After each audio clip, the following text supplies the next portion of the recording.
Assalamualaikum warahmatullahi wabarakatuh. Perkenalkan, kami dari mahasiswa Universitas Aisyah Yogyakarta.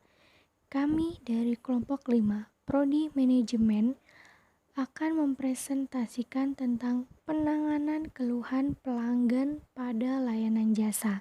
Sebelumnya, saya sebagai moderator akan memperkenalkan kelompok-kelompok saya. Yang pertama, ada Resi Sukmadewi. Yang kedua, ada Septi Novita. Dan yang terakhir, ada saya sendiri, Asi Melani. Baik, untuk mempersingkat waktu, langsung saja saya berikan kepada Resi Sukmadewi. Pertama yaitu ada penanganan keluhan pelanggan pada layanan jasa. Yang pertama ada pengertian keluhan pelanggan. Menurut Kotsler 2005, keluhan pelanggan adalah bentuk aspirasi pelanggan yang terjadi karena adanya ketidakpuasan terhadap suatu barang atau jasa. Macam-macam keluhan pelanggan pada dasarnya terbagi menjadi dua, yakni keluhan yang disampaikan lewat lisan dan keluhan yang disampaikan secara tertulis. Istilah pelayanan berasal dari kata layan yang artinya membantu, menyediakan segala apa yang diperlukan oleh orang lain untuk perbuatan melayani. Menurut Sinambela 2010 ayat 3. Pelayanan adalah suatu kegiatan atau urutan kegiatan yang terjadi dalam interaksi langsung antara seseorang dengan orang lain atau mesin secara fisik dan penyediakan kepuasan pelanggan. Dalam Kamus Besar Bahasa Indonesia, menurut Munir 2006, 16 sampai 17, penjelasan pelayanan pelanggan sebagai usaha melayani kebutuhan orang lain yang secara langsung. Selanjutnya yaitu ada cara penyampaian keluhan. Dengan adanya ketidakpuasan dapat dikelompokkan menjadi 3 kategori, yaitu yang pertama ada respon suara atau voice response. Kategori ini meliputi usaha secara keseluruhan secara langsung dan atau meminta ganti rugi kepada perusahaan yang bersangkutan. Bila pelanggan hal ini, maka perusahaan masih mungkin memperoleh beberapa manfaat, yaitu yang pertama, pelanggan memberikan kesempatan sekali lagi kepada perusahaan untuk memuaskan mereka. Yang kedua, resiko publikasi buruk dapat ditekan, baik publisitas dalam bentuk rekomendasi dari mulut ke mulut maupun melalui koran atau media massa. Yang ketiga, memberikan masukan mengenai kekurangan yang perlu diperbaiki perusahaan. Melalui perbaikan jasa, perusahaan dapat memberikan hubungan baik dan loyalitas pelanggan. Kemudian cara penyampaian keluhan yang kedua yaitu respon pribadi atau private response. Tindakan yang dilakukan antara lain memperingatkan atau memberitahukan kolega, teman atau keluarganya mengenai pengalaman dengan jasa atau perusahaan yang bersangkutan. Umumnya tindakan ini sering dilakukan dan dampaknya sangat besar bagi perusahaan. Kemudian cara menyampaikan keluhan dengan adanya ketidakpuasan yaitu kelompok ketiga adalah respon pihak ketiga yaitu third party response. Tindakan yang dilakukan meliputi usaha meminta ganti rugi secara hukum, mengadu lewat media massa atau secara langsung mendatangi lembaga konsumen, instansi hukum dan sebagainya. Tindakan seperti ini sangat ditakuti oleh sebagian perusahaan yang tidak memberi pelayanan baik kepada pelanggannya atau perusahaan yang tidak memiliki prosedur penanganan keluhan yang baik. Kadangkala pelanggan lebih memilih menyebarluaskan keluhannya kepada masyarakat luas karena secara psikologis lebih memuaskan. Selanjutnya yaitu ada manfaat prosedur penanganan keluhan. Yaitu yang pertama ada tersedia prosedur yang jelas ketika terjadi keluhan, menciptakan pemahaman dan keyakinan cara mengenangani keluhan, membantu mengatasi rasa bersalah secara pribadi bagi orang yang menangani keluhan, menerima keluhan sebagai umpan balik yang berharga, bukan sebagai kritik, dan yang terakhir yaitu menghasilkan catatan yang dapat digunakan untuk menganalisa kemungkinan peningkatan layanan. Baik, selanjutnya saya akan melanjutkan presentasi dari teman saya. Yang selanjutnya ada dampak keluhan pelanggan. Yang pertama ada lost trust from customer. Pelanggan kehilangan kepercayaan terhadap penjual, produk yang dijual, dan perusahaan atau koperasi. Yang kedua ada negatif compay, yaitu pelanggan akan menceritakan kekecewaannya kepada pelanggan yang lainnya, paling tidak kepada 20 orang. Hal ini berbasis kepada riset empiris melalui media sosial. Dampak kedua ini merupakan awal dari menurunnya kekuatan merek suatu produk, jasa, bahkan koperasi. Yang ketiga ada loss opportunity to recruit new customer, yaitu penjual atau korporasi akan kehilangan kesempatan untuk mendapatkan penjualan dari pelanggan baru. Secara logis disebabkan kampanye negatif yang terlanjur membanjir di media sosial. Kemudian yang keempat ada high cost and high effort, yaitu biaya untuk mengatasi pelanggan yang kecewa akibat penanganan yang tidak tepat, mencapai 4 kali lipat dari biaya untuk merekrut pelanggan baru.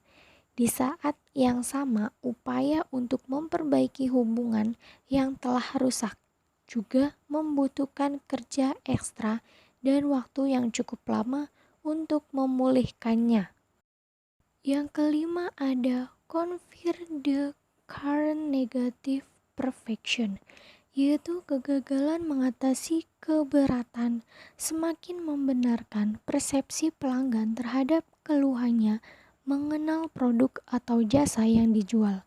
Begitu juga dengan persepsi negatif terhadap korporasi yang bersangkutan. Yang keenam ada damaging reputation and image, yaitu yang paling serius adalah citra perusahaan bisa tergerus habis, berdampak pada hancurnya brand image, produk atau jasa yang dijual. Kemudian yang terakhir ada loss revenue and loss profit, yaitu hasil akhirnya perusahaan kehilangan revenue atau penghasilan akibat banyak pelanggan yang beralih memilih produk dan jasa lainnya. Selanjutnya ada langkah-langkah menangani keluhan pelanggan. Menurut Wishoki F. Allen, Carl W. Kapner, and Michelle W. Glaser 2001, karyawan di bagian pelayanan pelanggan sebaiknya menjalankan langkah-langkah yang tepat dalam menangani keluhan pelanggan pada perusahaan. Yang pertama ada membuka peluang bagi pelanggan untuk mengajukan keluhan. Yang kedua, memberikan pelanggan perhatian yang penuh dan tidak terbagi. Yang ketiga, mendengarkan dengan lengkap. Yang keempat, ajukan pertanyaan kunci seperti ada lagi. Yang selanjutnya, karyawan harus mengakui masalah yang dialami pelanggan, jangan mengelak atau mencari-cari alasan. Selanjutnya, ajukan permintaan maaf. Berikan solusi atas masalah tersebut. Tanyakan kembali apa ada masalah yang harus diselesaikan lagi. Ucapkan terima kasih karena telah menyampaikan keluhan yang dialami. Baik, di sini saya akan melanjutkan presentasi dari teman saya. Nah, di sini saya akan membahas tentang bisnis dalam konteks jasa, yang dimana bisnis ini merupakan teknologi informasi untuk memudahkan proses bisnis kita yang bisa dilakukan dengan cara e-commerce dan menyediakan kerjasama untuk mendukung komunikasi perusahaan. Bisnis ini mengacu pada penggunaan internet untuk berdagang. Dengan adanya kesamaan ini, email dan e-commerce sama-sama menggunakan internet, yang dalam istilah itu seperti contoh ini, lebih umumnya kayak e-commerce. tidak hanya pada pembelian dan penjualan, tetapi juga pada pelayanan pelanggan dan bekerja dengan mitra bisnis. Bisnis ini juga meningkatkan dan mengubah bentuk proses bisnis utama. Kemudian untuk menjalankan berbagai aplikasi yang di atas perusahaan ini juga membutuhkan informasi, infrastruktur, dan layanan pendukung yang tepat.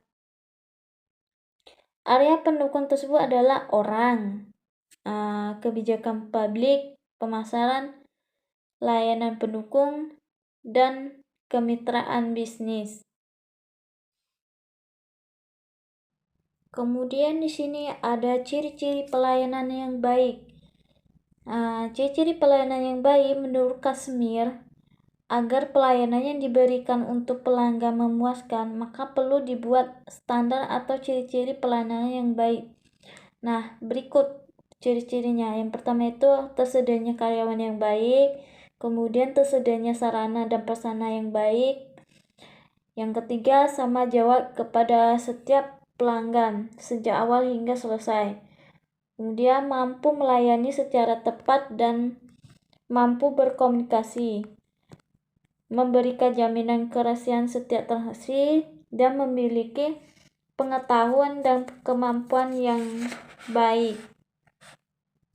Nah, selanjutnya di sini ada contoh ilustrasi bagaimana penanganan keluhan tersebut dan bagaimana contoh penerapannya bila diterapkan secara online. Nah, di sini kelompok kami mencontohkan aplikasi Shopee Food. Nah, di sini ada seseorang yang bernama Nina. Nah, Nina ini ingin belanja makanan, tapi dia malas keluar. Kemudian satu ide muncul. Nah, di sini ada aplikasi Shopee Food. Kemudian Nina pilih nasi ayam geprek dan es teh. Kemudian Nina tunggu beberapa menit, sudah setengah jam tapi belum sampai pesannya. Lalu dia cek drivernya. Kemudian salah satu contoh dari keluhan dari pelanggan. Satu itu pesanan saya kapan sampai, kok lama. Nah, terus maaf Mbak, saya yang salah, maafkan jika terlalu menunggu lama, tapi di perjalanan sedang macet. Nah, bisa kita lihat dari contoh tersebut, ini merupakan contoh ilustrasi penanganan keluhan dan contoh penerapan bila diterapkan secara online.